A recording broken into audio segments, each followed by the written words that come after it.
From Fox News, Biden administration accuses Israeli military of human rights violations in stunning condemnation.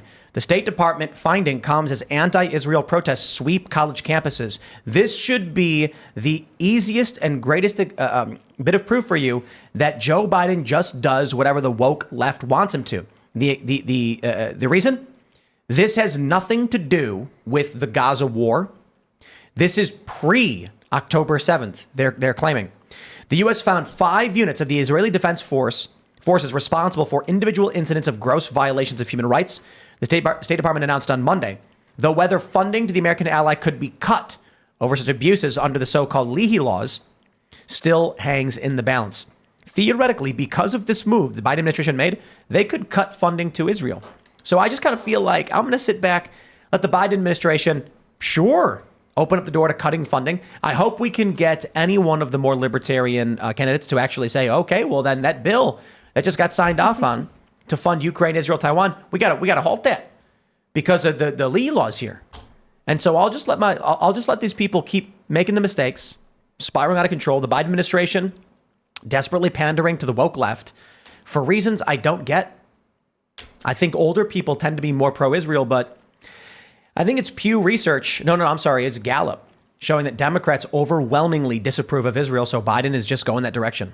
Yeah, I think he is kind of giving in after months of sort of trying to weave back and forth between both sides on this issue.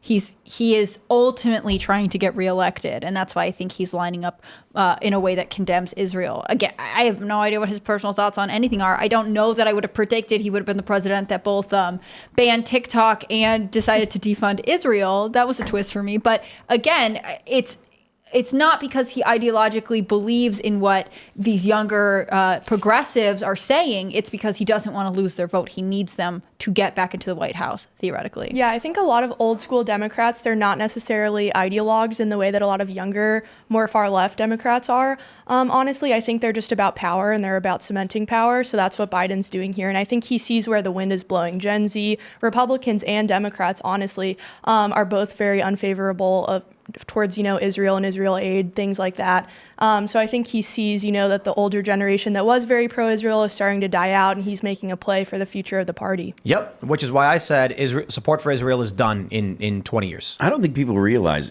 that how much the support for Israel is actually just siphoning money back into the United States economy and the military-industrial complex, right? Like it does go to war, it does go to the military-industrial complex, but when they give money to Israel, they're giving it to Israel so Israel can spend that money on U.S. military equipment for the most part. Like there are some joint ventures, I'm sure, between Israel and the U.S. because Israel's got plenty of scientists that know their stuff and what have you. But they're still just dumping money into the United States, or the military-industrial complex in the U.S. Yeah, I think one of the problems is, sorry, do you want to? No, you're good. Go ahead. I was going to say, I think one of the problems is that, the younger generation is farther removed from the formation of Israel. So Israel is an established fact that maybe for an older Democrat, they know they're more closely connected to, how geopolitical politics shook out to have the landscape that we do now.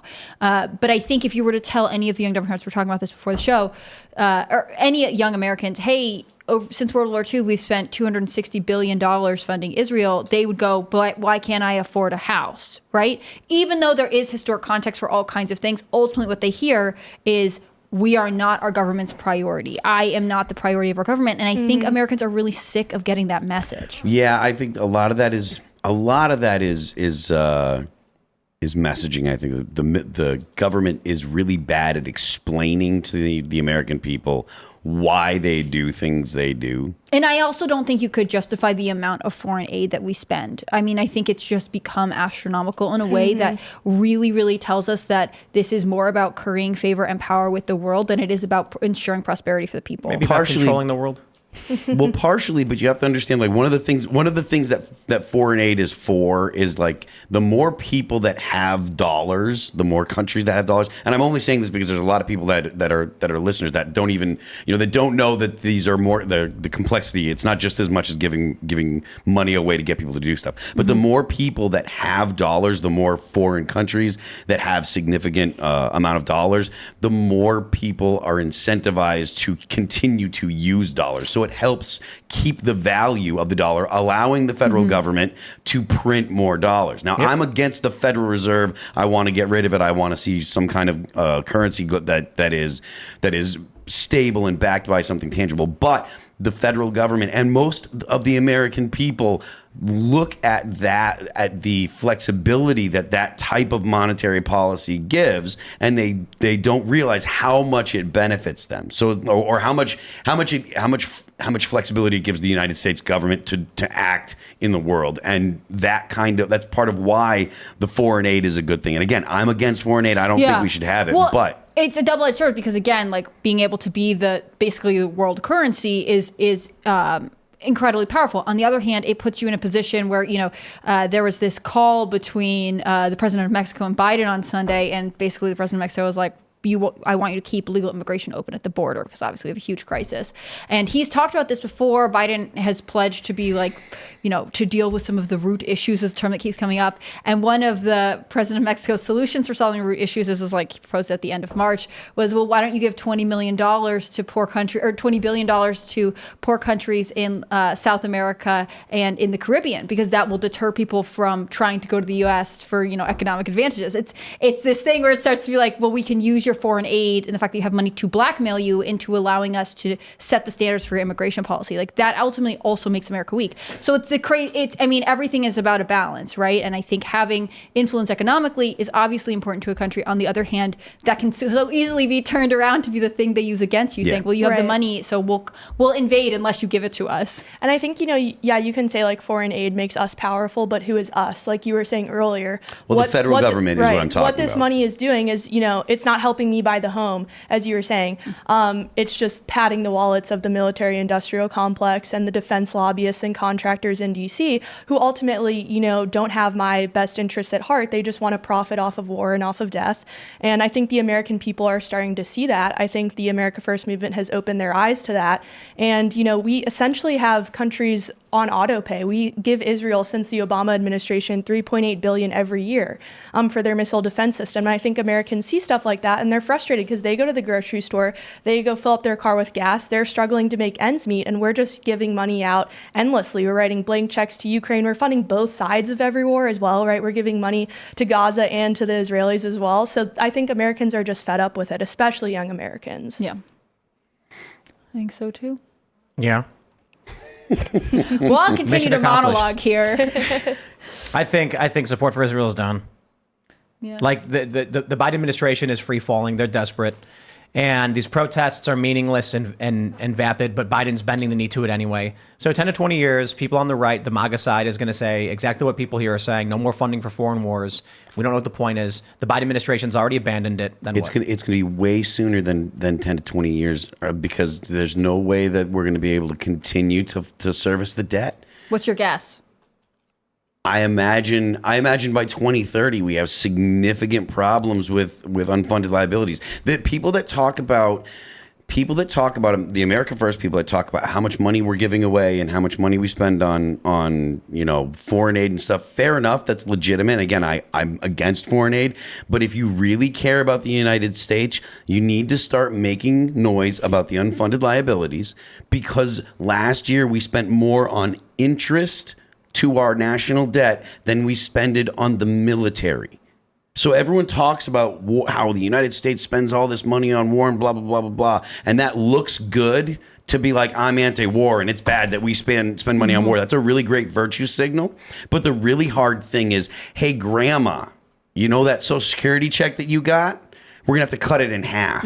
Well, I mean, You know, because we'll that's never what- get it. Probably Tim Right. too. Like, well, never probably mind. you. Well, like, never mind. Never get it. There's not going to be a country for you to get it from. I There's not know going to be it's a all government. going to fall apart. But Yeah. what's interesting is like we're enslaved by our own debt. It makes me want to be like, where is Dave Ramsey when we need him? Well, it's fine. It's okay if it's not okay, but it's manageable if the economy is growing. But we're reaching a point where we can't do that. But none of this matters if they're telling you and if we all know. The question right now is, what are you owed?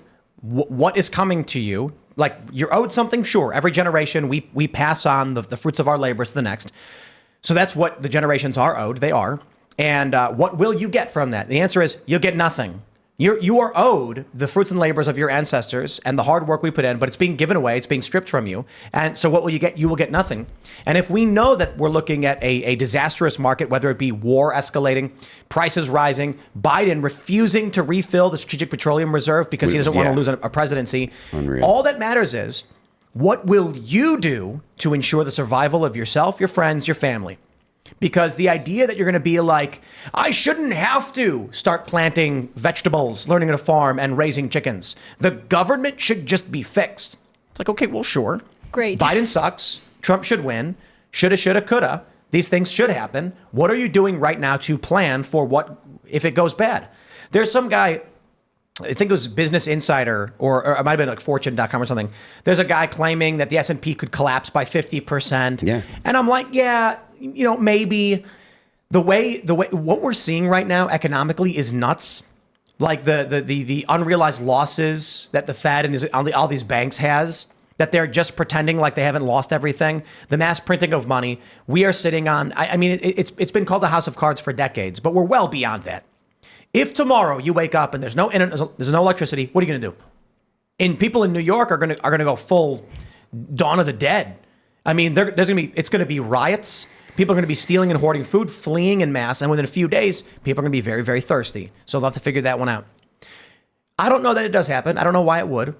I'm just saying, when we're looking at the state of the economy right now, and it seems to be made of toothpicks, not even House of Cards anymore. It's a toothpick structure of some sort that's ready to collapse upon. What are you going to do? So this may all come crumbling down. Social Security may be gone. How are you taking care of the elderly? Your grandma, grandpa, what are you going to do? You put them in a home? Home stops running. There's no money. There's no food in that. This system is poised to explode. Go back 100 years, 200 years, and what do you got going on? Everybody lives together with big families in their big houses, and grandma and grandpa live nearby. Nowadays, it's like the kids leave. Their grandparents are rarely around. What happens to all the nursing homes and all the assisted living if the economy collapses? How, like, some 35-year-old guy is going to be like, I can't take care of my parents. He's going to be like, what am I going to do? Go drive back, 2,000 miles to wherever they live? It's going to be disastrous. And then there's going to be a bunch of conservative folks who are, minding their own business, living traditionally, and they're not going to notice. The Amish will probably notice nothing. I was going to say the United States is going to be ruled by the Amish. Thanks for watching this clip from the Timcast IRL podcast. Hang out with us live Monday through Friday at 8 p.m. and become a member over at timcast.com for uncensored, members-only shows exclusive. Thanks for hanging out, and we'll see you all next time.